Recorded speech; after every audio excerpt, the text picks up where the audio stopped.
आज बीजेपी बड़ा नाराज नजर आई आपसे, वॉकआउट भी किया। मेरे ख्याल आज आपने उनको आज ही देखा होगा, इससे पहले नहीं देखा। वो तो जिस दिन मैं जीता उसी दिन से मेरे साथ नाराज हैं वो तो, और वो तब तक नाराज रहेंगे जब तक 2019 का दोबारा इलेक्शन आता, और मैं जीता ही उनको नाराज करने के लिए हूँ। और मेरे लोगों का निशारा के लोगों का फैसला ही यही था कि हमने उन लोगों को हराया जिनके हाथी के दांत खाने के कुछ और थे और दिखाने के कुछ और थे, वो सच्चाई से कोसों दूर थे।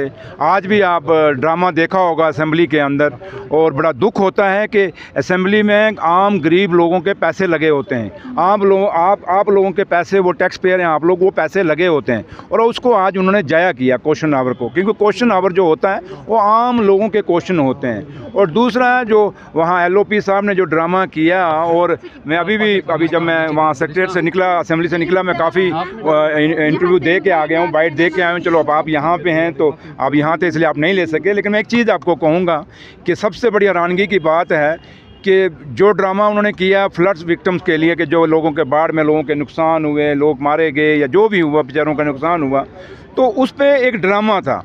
क्योंकि चौथे नंबर पे आज भी आप क्वेश्चन बुक देख लें निकाल के आज असेंबली से, चौथे नंबर पे LOP का सुनील शर्मा का वहाँ पे क्वेश्चन था कि चशोती में पाडर के अंदर जिन लोग वहाँ फ्लड आया, वहाँ क्लाउड ब्रस्ट हुआ, कितने लोगों के घर बर्बाद हुए, कितने वहाँ नुकसान हुआ, कितनों को मुआवजा मिला, कितनों को नहीं मिला, एक पूरा क्वेश्चन था। और जिस बात के लिए वो डिमांड कर रहे थे उस क्वेश्चन आवर में हर आदमी को, क्योंकि सप्लीमेंट्री पूछ सकता आदमी, तो जब वो क्वेश्चन उठता और उसमें सारा कुछ क्लैरिटी हो जानी थी। और क्योंकि वो डिजास्टर मैनेजमेंट के साथ MDRR के साथ का रिलेटेड क्वेश्चन था, मैंने जवाब देना था उसका, क्योंकि आज CM साहब नहीं थे हाउस में, वो हंडवारा और उधर गए हुए थे, तो लिहाजा उन्होंने उस क्वेश्चन को नहीं, अगर वो सही मायने में ईमानदार थे लोगों के साथ, उन फ्लड विक्टिम के साथ, तो वो क्वेश्चन, क्योंकि आज 4 क्वेश्चन खाली फ्लड विक्टिम पे थे, लेकिन दुख आया कि उन्होंने नहीं किया, सिर्फ ड्रामा करने के लिए, आप लोगों के साथ आपके फ़ोटो आपके कैमरों में आने के लिए उन्होंने ड्रामा किया। और अगर उनको सही जम्मू कश्मीर से प्यार था तो फिर उनको कहीं न खाली जम्मू में तो फ्लड हुआ, नुकसान हुआ, क्या ये वो लोग जो सेब के लोग थे जिनके बागों के बाग ख़त्म हो गए, क्या ये फ्लड विक्टिम नहीं है? क्या वो जो आपका नेशनल हाईवे है, 2 पुल, एक कठुआ में एक विजयपुर में बह गया, उस पर क्यों नहीं सवाल पूछा कि इस पर इंक्वायरी होनी चाहिए? इस पर क्यों नहीं सवाल पूछा कि उधमपुर से लेकर नाशरी टनल तक पूरा नेशनल हाईवे बैठ गया, जिससे सेबों के ट्रकों के ट्रक ख़राब हो गए, क्या उस पर इंक्वायरी नहीं होनी चाहिए? क्या वो पुल जो नेशनल हाईवे बैठ के उस पर इंक्वायरी नहीं होनी चाहिए? वहाँ इंक्वायरी नहीं मांगते, क्यों? क्योंकि नेशनल हाईवे अथॉरिटी जो है BJP के अंडर आती है, इसलिए वहाँ मतलब कि वही न कि अपना जो है वो उसको पाने के लिए इन पिछले 11 सालों में जो उन्होंने गलतियां की, जो करप्शन की, जो लूट खसूट जम्मू कश्मीर की, उसको छिपाने के लिए, जो जम्मू कश्मीर के स्टेट का दर्जा तोड़ के UT की, जो जम्मू कश्मीर के स्टेटस को, स्पेशल स्टेटस को तोड़ के आज एक आम हमारा नुकसान कर दिया, इस पे बात नहीं करते। ये सब चीज़ें उन्होंने छीनी। अगर आपने इंक्वायरी करनी है, आज जितनी भी यूनिवर्सिटी हैं जम्मू कश्मीर की, कितने लोग बाहर के नौकरियाँ ले रहे हैं, एक बात है, फिर CBI इंक्वायरी वहाँ भी करा दो भाई। हमारे बच्चों को रोज़गार नहीं मिल रहा, रोज़ आप कहते हो रोज़गार की बात करते हैं। अगर इतने हमदर्द हो तो जितनी भी यूनिवर्सिटियों में एक CBI इंक्वायरी करा दो, दूध का दूध पानी का पानी हो जाएगा। जितनी यूनिवर्सिटियों में कितने लोग बाहर के लगे, और उसके बाद आज आपके माता वैष्णो देवी के अंदर कितना मुलाजम लग गया, वो कहाँ से लग गया, उस पर भी इंक्वायरी करा दो। अगर आप बात करते हो तो फिर स्मार्ट सिटी पे भी इंक्वायरी करा दो। स्मार्ट सिटी जो आप खुद लोग कहते हो, जम्मू शहर के लोग भी कहते हैं, यहाँ कश्मीर के लोग भी कहते हैं कि दोनों स्मार्ट सिटी जो बनी, यहाँ के बिजली के खंभे गिर गए, लाइटें गिर गई, टाइलें उखड़ गई, सब कुछ बर्बाद हो गया। किस नाम की स्मार्ट सिटी? कि लाल चौक में एक सेल्फी पॉइंट बना दिया, बस यही जम्मू कश्मीर का फेस है क्या? क्या कश्मीर इस लाल चौक से आगे पीछे कहीं नहीं है क्या? कश्मीर का बॉर्डर इतना छोटा है क्या? और जम्मू की एक कनक मंडी में 2 लाइटें लगा लेने से यही स्मार्ट सिटी हो गया? क्या यही जम्मू है? उसके आगे पीछे जम्मू नहीं है? तो इसलिए मैंने कहा ना कि इंक्वायरी पे जाएंगे तो बड़ी इंक्वायरियाँ फिर करनी पड़ेंगी।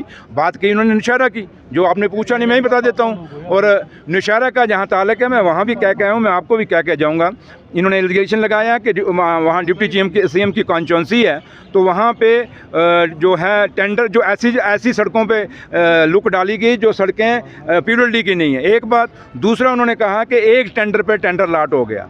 मैं आपको सही मायने में कहूँ, मैं तो चुप हूँ। अगर मैं सही मायने में इंक्वायरी कराऊँ तो BJP के 11 साल में जितने टेंडर हुए, आप लोगों को भी पता होगा, एक सिंगल टेंडर पे काम लाट किए हुए हैं। और इंक्वायरी करने जाएं तो पता नहीं कितने लोग यहाँ दफ्तर ठप हो जाएंगे, फिर अफसरों पे इंक्वायरी करनी पड़ेगी। और दूसरी बात, यहाँ तक ताल्लुक है, मैं आप सबको कहूँगा, मैं गाड़ी दूंगा आपको, जितनी गाड़ियाँ चाहिए मैं दूंगा, आप जाइए नौशहरा, वहाँ जाके खुद देख के आइए अगर वहाँ क्या सड़कें गलत हैं। और दूसरी कहते हैं जी वो सड़क जो है आरडीडी की थी, उस पर लुक क्यों डाली?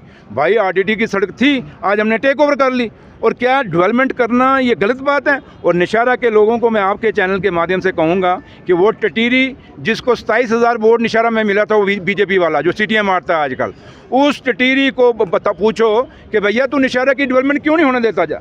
और यहाँ से पता चलता है कि बीजेपी के लोग जम्मू कश्मीर की डेवलपमेंट नहीं चाहते। और दूसरी बात, मैं सबसे बड़ी बात जो आखिर में आपको कहूँगा, ये जो LOP साहब हैं, थोड़ा सा इनको पूछिए कि किश्तवाड़ के जितने भी प्रोजेक्ट हैं उनके अंदर किसकी पर्ची से वहाँ मुलाजिम लगता है? एक आम आदमी, एक गरीब आदमी डायरेक्ट जाके उन प्रोजेक्टों में नहीं लग सकता। कोई एक ऐसा लीडर है बीजेपी का, LOP साहब को पूछना वो कौन है जिसके कहने पे वहाँ मुलाजमत मिलती है? वो कौन है जो वहाँ पे पूरी जो उन प्रोजेक्टों के अंदर जो किश्तवाड़ के हैं बिजली के प्रोजेक्ट, वहाँ बजरी रेते की सप्लाई दे रहा है? वो कौन सा बीजेपी का लीडर है? LOP साहब को पूछना, उसको पूछना कि आज ये बताइए कि वो कौन सा बीजेपी की लीडर है जिसके सारे डंपर वहाँ चल रहे हैं किश्तवाड़ के अंदर और JCB मशीनें चल रही हैं उन प्रोजेक्टों के अंदर। ज़रा बता दे मेरे भाई, एक साल तो हम बोले नहीं, आज आपने मजबूर किया। जब किसी की तरफ उंगल उठाओगे तो याद रखना 3 उंगलें वापस अपनी तरफ आती हैं। और मैं अगर उंगल उठा रहा हूँ तो मैं दावे से कहता हूँ और हमेशा आपको कहता हूँ, जहाँ मेरी गलती हुई आप मुझे रोक लेना, मुझे पूछ लेना, ना मैं करप्शन होने दूंगा। और दूसरी बात, इन्होंने मैं इतने सवाल किए, एक भी इंक्वायरी नहीं कराएंगे, लेकिन मैं आपको बता के जा रहा हूँ जो इशू इन्होंने नौशहरा को उठाया, मैंने अपने ACS जो मेरे PWD के हैं, मैंने उनको कह दिया है कि एक इंक्वायरी बनाइए, सेक्रेटरी से बनाइए, हाई लेवल कमेटी बनाइए और नौशहरा की सारी सड़कों की आप इंक्वायरी कर लें। अगर कोई ऑफिसर उसमें इन्वॉल्व होगा तो उस ऑफिसर को बख्शा नहीं जाएगा। ये मैं आपके सामने वादा करके जा रहा हूँ। Thank you. अगर आप अपने सपनों का आशियाना बना रहे हैं तो एराकॉट कंस्ट्रक्शंस है आपकी पहली पसंद, क्योंकि यहाँ सिर्फ टाइल्स, सैनिटरी और हार्डवेयर प्रोडक्ट्स की विशाल रेंज नहीं मिलती, बल्कि साथ में मिलते हैं ढेरों फ्री गिफ्ट्स, और वो भी हर शॉपिंग पर। एराकॉट कंस्ट्रक्शंस में ट्रेंडिंग और लेटेस्ट डिजाइनों की बड़ी रेंज है। एराकॉट कंस्ट्रक्शंस फिर ला रहा है अपने कस्टमर्स के लिए साल का सबसे बड़ा मौका। शॉपिंग करो और बन जाओ लकी विनर, क्योंकि इस बार इनाम सिर्फ ऑफर नहीं, एक जश्न है। और यही नहीं, इस बार आपको बिल्कुल नई Alto car, scooties, 10 smart mobile phone सहित अन्य शानदार इनाम जीतने का मौका भी मिल रहा है। तो देर किस बात की, आज ही आए एराकॉट कंस्ट्रक्शंस, जहां घर का सपना भी पूरा होता है और शॉपिंग बनती है फायदेमंद।